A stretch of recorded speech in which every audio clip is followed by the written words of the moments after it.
but this is actually the kind of summer school you want to be in. And our class, who's next? And this chapter, stud linebackers. These are the names you need to know come this fall. We're going to start at Notre Dame with Manti Te'o. The highly touted kid from Hawaii can play. He's going to be the anchor in Brian Kelly's new defense, and they're hoping that this will be the reason that on defense, like a new toughness back that they may not have had in recent years.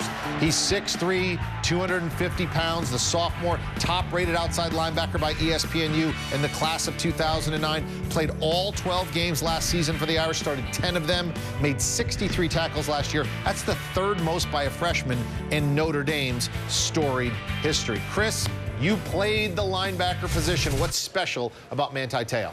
Well, I think, first of all, you have that combination of size and speed. Now, the one thing you have to look for Manti, in order for him to prove, he's going to have to adjust to Brian Kelly's new defense. And the other thing is we always talk about the natural improvement from a first-year player to a second-year player. I would venture to say that Manti made a lot of mental mistakes.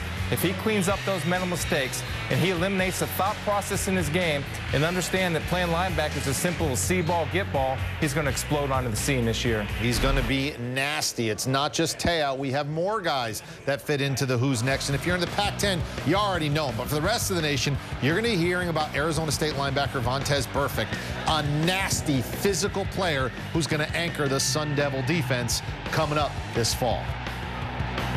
And let's get to know Vontaze Burfict. He joins us here on the program. Now, Vontaze, people tell me that you are a very shy, quiet, unassuming young man away from the field, and then the helmet and shoulder pads come on, and it's like we flick a switch, and you're a madman. Can you confirm this? Yeah, I am a shy guy off the field, you know. But, you know, when I put the helmet and pads on, I just have an aggression to hit somebody and a passion for the game, you know. Just when I have the helmet and shoulder pads on, you know, I just have, you know, competitive in me that just nobody's gonna get by me, and I'm gonna go through anything. And you know, once I put the helmet shoulder pads on, it's just a second person in me that just clicks. Like I'm ready to go. Everything else that's in my mind is thrown out. The football's on my mind, and let's go. Who's your idol as a football player? My idol as a football player, I have to say Ray Lewis. Your coach compared you to Ray Lewis, and he has coached Ray Lewis. That's Dennis Erickson. Tell me about what it's like to play for Dennis Erickson. I mean, it's awesome. I mean, he taught me some stuff as soon as I got here, and it just clicked in, you know, taught me about reading the offenses before they even come out, you know. So, I mean, he really helped me to learn the game of football, because in high school I was just playing off of instincts and awareness. Now I really know what the offense is going to do before they even come out. The Pac-10's pretty wide open this year. USC has not been the juggernaut that they've been. Coaching change there. What can Arizona State be in the wide open Pac-10?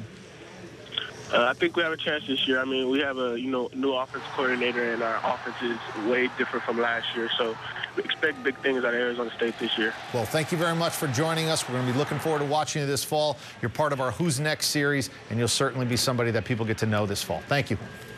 Thank you, Eric. I really appreciate it. Luke Kuechly, also who's next at linebacker, going to provide a lot of leadership and production for an Eagle defense that is looking to get back to the top rung of the ACC, another conference that's pretty wide open like the Pac-10.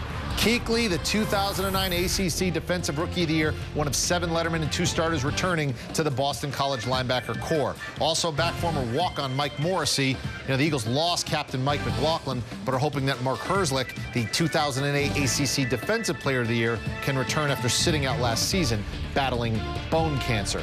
Jesse, when you look at the Boston College linebacking core, what's special about this group? They are going to be so physical this year, Eric. Last year, when Mark Herzlich was forced to miss the season after being diagnosed with cancer, true freshman Luke Kuechly stepped into his position. All he did in his true freshman campaign was register 142 tackles. It was more than double any of his teammates. He had an interception in return for a touchdown on his way to winning ACC Defensive Rookie of the Year. If Mark Herzlich is able to get back on the field this year, this is going to be a very physical unit. Last year, the 14th best run defense in the entire nation. With both of these guys back this year, good luck running the football against Boston College. Now we recap our top story. The 2010 College Football Hall of Fame class has been announced. Desmond Howard, Barry Alvarez, they headline along with former Arizona State Pac-10 Defensive Player of the Year, Pat Tillman.